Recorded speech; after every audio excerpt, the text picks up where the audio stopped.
When I am deeply anxious about money, when fears about money are driving my business decisions, I am less present. I'm just not able to be in the room the same way. This is Therapist Clubhouse, a podcast for private practice entrepreneurs. I'm Annie Schusler. This week, I'm talking to Jen Cross, an author, healer, performer, workshop facilitator, and private practice entrepreneur in Oakland, California. Listen as she dives into her journey in running, writing, and healing workshops for sexual trauma survivors, writing her book, Writing Ourselves Whole, and how her view of entrepreneurship has changed. Welcome, Jen Cross. I am so excited to talk to you. It's so nice to get to have this conversation with you too, Annie.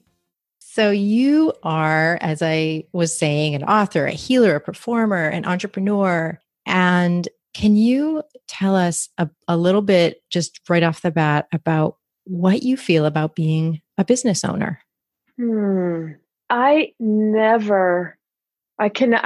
thinking a lot about who I was in my early 20s when I was first kind of coming into my autonomy. And I never would have imagined being someone who's kind of running her own thing, running her own business. I still periodically kind of have to pull back, and I find myself really surprised that I've gotten to the place in my life where this is my core work, running the workshops and doing my writing. And I spent many, many years doing multiple day jobs at the same time that I'm running this business and trying to have energy for that and have energy for all of the different pieces that are involved in running a small business, and then also have time for my writing and also have time to sustain a relationship or have friendships or something. And that, it's really so scattered. I can feel really scattered all the time. And I feel really fortunate that over the last about 5 years, well, maybe for a couple of years over the last 5 years, I haven't had to have additional part-time work, that this has been my core work, which is really exciting, running the workshop. And in about 2015, I took a break from my workshops. I had been leading them. I've been running, writing workshops for sexual trauma survivors and for other folks as well since 2002. And I was hitting a place, I don't know if it's exactly burnout, but I was aware of needing to do some generative writing work that I found really challenging to do while I was also trying to hold space in writing workshops. I kind of wanted to be able to just fall open without having to put it all back together again in order to show up the way that I think is important to be able to show up in workshops, to help hold space and be there with folks as they're doing their own falling open. Mm-hmm. And I took a 2.5 years off of most of my workshops while I was getting my MFA in creative writing. And I was able to write a book that I don't think I would have been able to if I'd also been running the workshops. And I also feel like I was able to maybe rebalance a little bit my workshop self and my writer self. And I find especially when my workshop self is taking up, 75%, 80% of my time and energy, I start getting resentful. I start getting frustrated. I start, looking at the people in my workshops and thinking, how come you get to have a space to work on your writing? Right. You want, at that moment, you wanted Right. Jen Cross to give you that space. Right, exactly. Which of course they've gone out and sought that and made space and, committed resources and decided this is the thing that's important to me. So that's a time for me to recalibrate. Absolutely. And at the beginning of this year, I came back into my workshops and, which I was so grateful to be able to do. I was really missing that particular kind of space. The writing workshops and the method that I use are different in some fundamental ways from the workshop experience in an MFA program or more traditional writing workshops. And I also kind of re-met the things that are challenging for me as a small business person, as an entrepreneur. And that was frustrating. And I kind of hit a wall again. I thought maybe I shouldn't be doing this. Maybe I should stop and start over and do something completely different. Maybe I should go back to college and just teach there, find another job. Maybe I should become a marine biologist like I wanted to be when I was in junior high. Uh-huh. Like maybe something else completely different will be the thing that helps. And as I was getting ready to have this conversation with you today, I was thinking about, again, I've been doing a lot of kind of introspection about the workshops and about how I want the work to fit into my life, how it can be sustainable. And, the biggest issue for me has been getting the word out about my workshops. I've been doing this for 15 years. And I would imagine if I heard somebody talking about the fact that they'd been doing their business for 15 years, that they would have some kind of sustainable practice, by which I mean a business that sustains them as well as kind of feels sustainable itself. And, things are really still, for me, doing this work for such a long time, it's still pretty baseline, just kind of barely meeting my financial needs. And the biggest, I think that the biggest reason for that is that I have a really hard time getting the word out about the workshops. I think that there's a core group of folks in the Bay Area who know about writing ourselves whole and I've got people who are long-term participants, and I love working with those folks. And I think that there are a lot of people who might be interested, who might want to come to these groups, who might be looking for something like this, who don't know that it exists. What I thought about today was the fact that I find the visibility that's required of somebody in my position really terrifying. And that comes from my adolescence, growing up in a home where my stepfather was abusive in every way.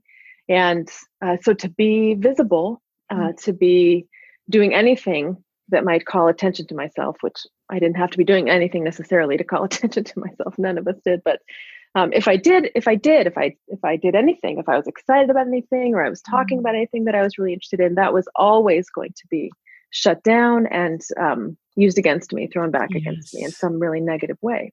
And so that has kind of been the fundamental struggle for me over this last 15 years, has been that I both want and need to be more visible, and I find that really scary, and that kind of a core place inside. Mm-hmm. And so I was thinking about what it means to be a kind of entrepreneur, especially a solopreneur. And I say especially because I haven't ever done anything besides that. I haven't had people working for me at this point. What it means to be a solopreneur, as a sexual trauma survivor, or as a long-term trauma survivor of any kind. Mm-hmm. And putting yourself out there so publicly over and over and over again. Right. Mm-hmm. And that, right, as a survivor, especially while the abuse is still going on, I made this little list. I'm trying to hide. I'm trying to stay small. Mm-hmm. You don't want to call attention to yourself. I find that I have a lot of struggle around holding my boundaries. It's kind of long-term practice around holding boundaries and saying no and saying yes. I want to do everything myself. I don't want to need to ask for help. And I certainly don't want to show any vulnerabilities and make it sort of be clear that I need help, that this isn't work that I can do all by myself. And as an entrepreneur, I sort of need to do the opposite of all of those things. Wow. I need to be visible. I need to say what I think. I need to, be clear about what I believe and be accountable to a particular position, and be willing to have conversation with folks about that without fear of, just being annihilated because I've said something that I believe. I need to really be clear about what my boundaries are and hold them. I need to ask for what I need, and I need to ask for help. I need to be available in that way. And so, these feel almost like polar opposite states of being, except that then I thought there must be some overlap also. And of course, I think that's, in my own experience and with the many, many, many survivors I've worked with over the last 15 years, I think survivors are folks who are willing to take risks, who can persevere, who tend to be hopeful. These are folks who are, continuing to move forward, to wake up every day and keep going, even though, we know that there are going to be things that are hard about that day. Folks are deeply generous and deeply creative. And those are, I think, also foundational, the really useful traits in somebody who's running their own business. And so that was also helpful to think, okay, some of the skills that I developed are going to serve me in this position as well. So I don't have to get into this. I don't like the phrase scarcity mindset, but I don't have to be in that place of, I'm just absolutely unsuited for this, and I can't. But instead, kind of knowing the thing that I need to struggle with and continue kind of course correcting around, and what are the tools that I can draw on as well. That's a really long answer to you. No, that's a beautiful answer. It gives us so much to think about. And I'm wondering, there's something kind of meta I want to ask you. It's like, how does being on this podcast feel like it fits in with that, with like stepping into that role? Mm-hmm. Do you mean around more visibility? Yeah, I'm thinking more visibility, more vulnerability. Yeah, I just feel like you're embodying a lot of those things that you were just talking about, like in this very moment, which I know it sounds kind of therapist-y, but that's what I'm seeing. Well, it's interesting. It's come up a lot since my book came out. Yeah. So my book, it's just also called Writing Ourselves Whole, came out at the end of 2017. And I've been going around the country doing a lot of different promotional events and readings, and getting to have conversations on podcasts and on interviews. And it has, I think it's really brought up these feelings in a whole new way, this kind of visibility, and knowing that this book is in the hands of people I've never met and maybe will never meet. And just having to sit with that excitement and also that fear, and then that's the fear of this, that 15-year-old who was just trying to keep her mouth shut. And I'm also, I'm making choices as an adult that don't really allow for that. They don't allow for that hiding? For that, right.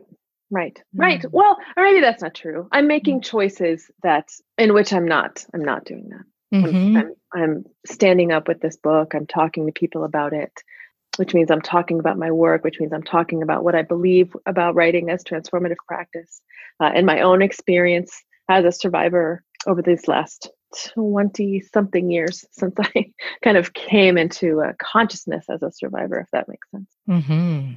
So yes, absolutely. Right now, this is kind of pushing on that growing edge, which feels, I feel like I'm at a crossroads place with my work.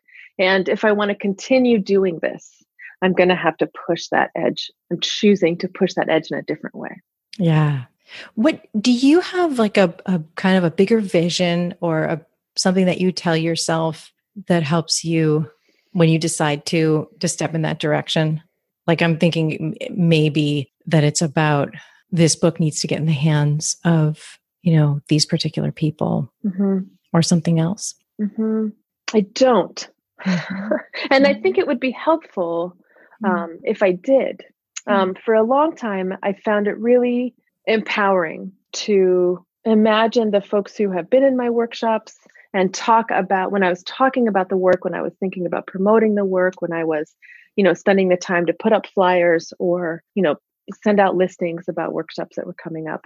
I thought about the people who had been in the workshops and how impactful that they had been, and just the kind of incredible energy and support I saw in the room. And I didn't feel so much like I was promoting myself as I was promoting these groups and this work that happens in the room, and how powerful I believe writing as a practice can be, not only for us as individuals, but then for us in small community, and then the way that the impact of that work can kind of reverberate out into our relationships and into our larger communities, and slowly and surely create deep change in how we engage with each other and what we expect from one another. And then a few years ago, I really hit a wall with this. I've been doing especially work around sexual violence, both in these workshops and at agencies and organizations since the mid-90s. And I really hit a place of some despair around, this is never going to change. This is never going to change. Our culture, our rape culture is never going to change. And so that made it harder for me to, I think, speak about my work with the same kind of enthusiasm, speak about these workshops with the same kind of enthusiasm. And I think taking this retreat, this kind of sabbatical, has been really helpful. Coming back into the workshops and feeling the energy in the room has been really helpful. And connecting with writers who have been with the book, have read the book, and are connecting with me about it has also been really helpful to know that we still need to create spaces in our lives in which being a survivor in the room is not an oddity, right? That I got to do a writing workshop in conjunction with the book when I was in Amherst, Mass, and I got to do that with my teacher, whose name is Pat Schneider, who developed the writing workshop method that I use, called the Amherst Writers and Artists Workshop method. And my work really comes out of that. And we had a room of 20 some people, all women, and it was a space in which, for many people in the room, it was the first time they'd been in a place where everybody identified as a survivor of sexual trauma, and it wasn't out of the ordinary. It wasn't unspeakable. It wasn't something that we couldn't talk about. It wasn't something that we had to kind of pretend wasn't affecting every minute of our lives. But it was the norm in the room. It sort of raised to the baseline conversation, right? That we could talk to each other, knowing that other people in the room, even though they had really different experiences, still had had a quality of understanding of each other. And I think that I can forget sometimes how transformative, how revolutionary that still is. Having done this work for such a long time, I think I tend to assume that, and I just talk about sexual trauma all the time. It's sort of it's my lens, and it's my work, and it's what I write about and what I talk about.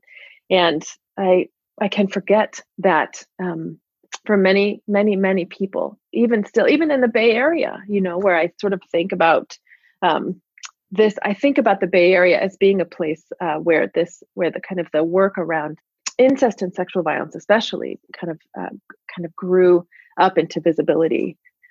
Activism around this work grew up into visibility, and even still here, of course, folks struggle with guilt and shame and silence, and all of these things persist. Of course, right? And so I think I think it's been really, really helpful and powerful to have that visceral, embodied experience again of the power of that kind of community, and what it feels like for us in a room of survivors when we share our words, and we are held, and we are heard.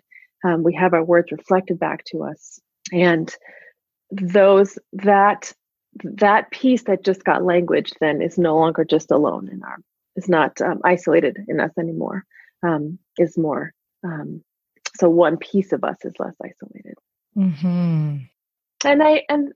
And I remember that this is slow work. This work of deep social change is slow work, and it goes through these kinds of cycles when it feels like we're getting better, and then it looks like everything is getting worse, and it's never going to change, and then we're going to go through cycles of we'll take 2 steps forward again, and it's not going to end in my lifetime. It's not going to end in my lifetime, and that's I think I grieve that. And right, like looking at your entire career and seeing, in some ways, not with the individuals you've worked with, but more in general, how little has changed. Right. Right. And also knowing that many folks I've worked with, and many folks my colleagues and comrades I've worked with, they have changed, which means their relationships have changed, which means their language has changed, the way they hold space in the world has changed, which means that the world has changed. And that's, deeply sustainable change, right? That's the way in which I think these overhauls happen that way, one person at a time, small groups at a time. And so, I remember having learned this, right? The point of the work is to just, keep moving it forward for the next generation, the next, group of folks to pick up and keep moving. And so I'm in a place of recommitment. My struggle has never been about the work itself. I love the work itself. And it's this kind of stuff around the work and the businessy parts that have been harder for me, that are my learning edge. And you mentioned getting the word out. And then also, I'm wondering, are there other parts of the businessy stuff that have been hard to figure out in terms of like how much to charge, how often to run these things, how to structure them to work for you and work for the participants? Mm-hmm. For sure. The money thing is huge. The money thing is a huge piece. Thinking about what to charge, how much, whether and when and how to offer scholarships to people or sliding scale to folks. For a long time, my entire goal was to be able to serve the person I was at 25 when I was broke and I was terrified. And I just needed a space in which to not feel alone and crazy anymore. But I didn't have any resources, and it's not sustaining me to just try to be available to that young woman I was. Yeah, that makes so much sense. So, right. So I've been, I think, on that again, kind of going back and forth between I need to charge more in order to not completely exhaust myself with this work, because I only run writing groups. I don't do one-on-one work, or I do very, very, very little one-on-one work. My interest is in working with groups of folks and kind of convening and facilitating the work in that way, which means I'm doing maybe 2 or 3 or 4 of these a week, and then doing the prep for them, and then at the same time kind of trying to keep the word out about the next round that's happening. And I guess for someone who doesn't do groups, that might not sound as intense as it actually is. Like when I just think about running 4 groups a week of any type, there's so much energy as well as preparation, but there's just so much energy that goes into that emotional labor. Right. Yeah. Right. And holding the space in the room, and then connecting with folks kind of one-on-one outside of the room, and dealing with, I mean, right now I'm blessed with whatever. I'm grateful to have groups in which there's not a lot of interpersonal drama, and but when that's happening, that's another, layer to tangle with on top of it. And so for me recently, the biggest piece has been having very small groups, which I find actually harder. Not harder. I find them to be more energetically taxing than larger groups, because I feel like I need to be more of me needs to be there, if that makes sense. Like I feel like I'm doing a little bit more to kind of fill in the space than I do with a larger group in which, folks are kind of doing that. There's a little bit less space for each of us to fill, right? Because we're all there. And then having conversations with folks around money, and having had a few times over this last 6 months when I'm having to hold a line, I'm taking the risk of holding a line in a new way for me, which is, holding the line around, non-refundable deposits, or, if the payment after this point in the workshop, if you're going to drop out, it's non-refundable. And understanding that everybody has, I tend to be working with a population of folks who really struggle around money. That's, I know that that's not true for every single survivor of sexual abuse. That happens to be the group of folks I've mostly been working with. And what I have learned over and over and over again is that if I don't hold that line, I can't continue to do this work either.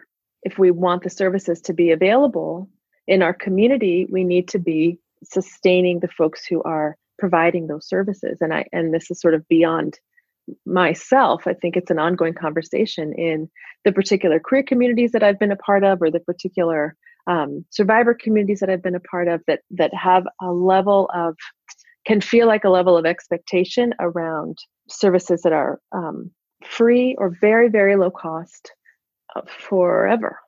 And that's not sustainable for the healer. It's not sustainable. So, right. That's my another learning edge, the right that feels ongoing. I know that I'm not alone in that particular struggle. Yeah. And Jen, what's the investment for your groups? So right now I have 4 different kinds of groups that I run. I have an online 6-week writing group that is $250. And that is when it's so for my survivors groups, I tend to either offer scholarships or sliding scale. So that's been a survivors group. So that's a sliding scale to 175. And I have an in-person 8-week survivors writing workshop that is 375. And that I've had partial, either generally right now it's quarter scholarships available for that. I am also running a kind of general topic open to everybody, non-survivor specific writing workshop that meets on in the mornings. And that has been 425, and that's also 8 weeks long. And then I have either right now it's been a 3-month long kind of manuscript or larger project support workshop. And those are, 6 people in a group who are working together on completing or moving forward with a large project, who are looking to get some feedback and positive kind of peer accountability. And those are for 3 months, it's 675. I think that's all I've got going right now. Mm-hmm. Mm-hmm. Okay. So not that there's a right fee, but yeah, and those sound really low. I can see how that would be really challenging for your business. Mm-hmm. Yeah. And I get it that that's also everything you've been talking about what your bigger vision is, which has not been like to get rich, and Right. it's been to serve. Mm-hmm. Yeah. Although, yes, absolutely. And I would not say that my goal around the workshops or around my writing has been to get rich. Although Right. if my book got picked up by some big publisher and it went crazy, that'd be great. Yeah. And what I notice is that when I am deeply anxious about money, when fears about money are driving my business decisions, I am less present. I'm just not able to be in the room the same way. Because I'm panicked about, am I going to be able to make my rent this month? Mm-hmm. That's again, right. That's pulling energy away from the work that I love, this work that I believe in, and I'm making it so that I can't show up in the room the way that I believe is necessary. Mm-hmm. And right. That's so while I'm not interested, I'm not seeking, try to buy a house in the Bay Area on this particular. I mean, that would be another level. I do need to get to the place where, for example, I'm able to have some kind of savings, which I don't. Mm-hmm. Mm-hmm. And that's not ideal. Yeah. Yeah. And it's interesting when I talk about the workshops and the fees that I charge, I tend to hear from folks those sound really low. Mm-hmm. And then what I receive pretty consistently are then emails from people who are interested in the workshops, who are broke or are really struggling around money, which I can absolutely understand, and are looking for, can I do an exchange? Do you have scholarships? And I'm fiscally sponsored. Writing Ourselves Whole is fiscally sponsored by an organization called Intersection for the Arts in San Francisco. And what that means is that I'm able to take donations, and those donations, I take donations for scholarships. That's kind of been primarily where I've done any kind of fundraising. I have not had the time or energy in grant writing and kind of trying to build myself up as a nonprofit in that same way. I'm not interested in running a nonprofit that mm-hmm. way. Mm-hmm. I've had right, exactly. Because it also feels like it would mean really changing the way that I do my work. And this, I feel like I've found a practice that in some ways has worked well. And yet, I think the question around how much I'm charging, I mean, if I look at what many folks charge for long-term manuscript work or this kind of writing space, but also kind of transformative space, the fees look different. Yeah. Yes. And so, like, one thing that's happening in my brain right now is I'm like, you're not the coach right now, you're the interviewer. But like, I'll say it is making me think like there's so much here in terms of like figuring out something that really, really works for you, whether it's scaling bigger so that you can still not charge, like finding a way to scale bigger that feels, even if the value is different, that it still feels like it's very transformative. Mm-hmm. And like either that or having, at least for some folks, a much higher fee. Mm-hmm. Mm-hmm. And I can totally edit that part out if you'd rather not have me talking about that. I don't mind that at all. Okay. I think one of the things that feels vulnerable and exciting is to be visible as someone who is at a, I don't know, maybe at a point of a change or growth around my work. I think I struggle with another piece around visibility that I struggle with is wanting to always look like I have it all together and I have all the answers and I know what I'm doing. And, I don't want people to be nervous if they're contacting me about the workshops. Like, how come she doesn't have all these, how come she doesn't know exactly what she's doing? And in real life, right, when I've been able to connect with other kind of solopreneurs or entrepreneurs or small business folks in kind of private groups, I find that many of us are struggling with these same questions. But we tend to have those conversations in private and not necessarily out in public. And in public, we're supposed to be presenting this very, this kind of expert persona, right, on social media or through writing or blogs, and having all of this knowledge and learning and information that I'm going to convey to you, and that's going to kind of bring you in. And that particular model, I find I don't like it. It hurts I can't. Something about it I actually find pretty triggering. And yet I have found that there are folks in this arena, kind of in the coaching arena, especially who are using this model in a different way and feel more authentic. And that I feel like I'm able to search out some different kind of models and help in that way. Yeah. And none of us have it all together. And none of us can see, I think, our own business completely clearly. Like, I know that I had a mastermind call today with another entrepreneur, and we look at each other's businesses, and I have coaches, and I have no doubt that my coaches have coaches. Yeah, right. Yeah. So having a team around us. Yes. I think is really important. And that's been a place, again, where I have struggled around asking for that kind of help, believing that I deserve that kind of help, believing that kind of community is worth the investment. And what I know is that in order to shift and grow, I have to come out of my own little box and reach out and make these kind of connections. So tell me about, how are your clients finding you? How are the participants finding you most of the time? Most of the time, I think it's word of mouth. It's interesting when they're not intake calls. I just do a phone call with folks who are coming into one of my multi-week in-person workshops. And I'll talk to them about what they're looking for, or their experience with writing. I tend not to ask where they've come from or how they found out about the workshop, how they learned about me. So when folks tell me about it, generally they've heard about the work from somebody else who's been through the groups. Some people are now finding me through the book, which is amazing. Yes. And possibly through Facebook. I mean, not Facebook, Craigslist.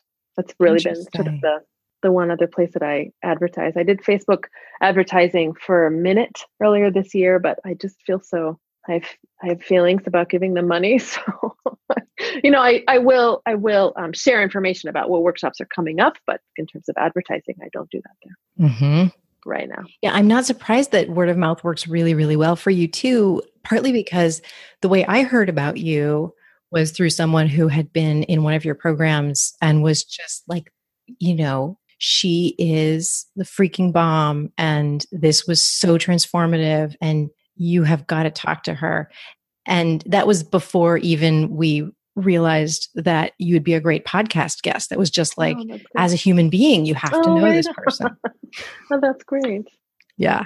So I bet that's happening all over the place. So what kind of advice would you give if you were going to time travel back to the beginning of owning a business, even if you maybe didn't realize at that moment you were owning a business? Right, exactly. What advice would you give the Jen Cross of that time? I think I would encourage her to be really gentle with herself and really patient with herself, and trust her instincts around what she's doing. It's interesting to have you ask me that question. I look back and I think, well, maybe what would I tell her to do differently, or do this sooner, and I don't know that I could have done anything differently, given where I was coming from and given what I've been struggling with. I don't know. I would maybe wish for a different path in order to get to a place where 15 years ago I could have told her something else. But I think the piece around not adding to the voices in our heads that are saying, you're stupid, you don't know what you're doing, who do you think you are? What makes you think that you deserve to get paid for this, to put yourself out there as somebody who can provide assistance to anybody, right? That those voices are going to be there. The hard part is when I'm colluding with those voices with my own anxiety, and I can't necessarily just shut that down. I don't know if it's a thing that we can will to happen if we're struggling with anxiety or depression, but getting a different kind of support around it sooner, I think, would have helped. So not just a different kind of therapy, but it took me many, many years before I started talking to other folks who were running their own businesses and looking to make a living running a business in the Bay Area. And I was in a mastermind group for a number of years with other queer solopreneurs. And that was totally revolutionary for me, and something that I want to get going with again. Because especially as somebody who's working alone, it's so easy to feel isolated in this. And yes. And if I'm just connecting with people through scrolling through a Facebook feed, it looks like everybody else is doing great. Everybody else has it together. And I'm the only one who's sitting here eating, a pint of ice cream, watching reruns of Scrubs for 7 hours. And that's not true. I think we're all having the different things that we're struggling with.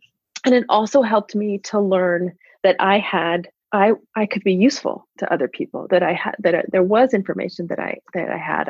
I have built up some skills over the last 15 years. And so not only was it helpful for me to be able to receive support and advice and suggestions and encouragement and cheerleading, but it's so powerful to be able to offer that in that kind of space as well.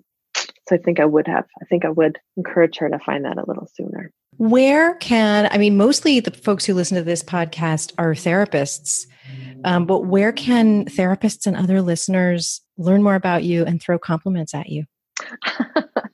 Folks can go to my website, which is writingourselveswhole.org. Everything is Writing Ourselves Whole. And I've got so then there's information there about the workshops, and my blog is there. And my email is jennifer@writingourselveswhole.org. So I love to connect with folks. Excellent. Thank you so much. Thank you, Annie. I'm so grateful for your work and for this space to learn and to share both. Thank you for listening. Are you ready to build a unique and profitable therapy business? We can help you. Our program, The Superpower Method for Therapists, happens 2 times a year. I work with a group of private practice entrepreneurs to find and embrace your superpowers, clarify your niche, and we go step by step together to develop and grow your business. Head over to coachingwithannie.com and click on Superpower Method to sign up for the wait list.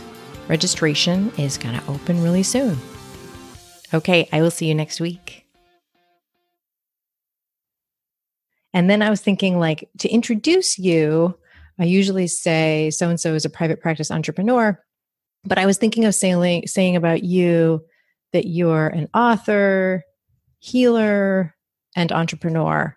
Author, healer, performer, and entrepreneur. What do you want me? What identities?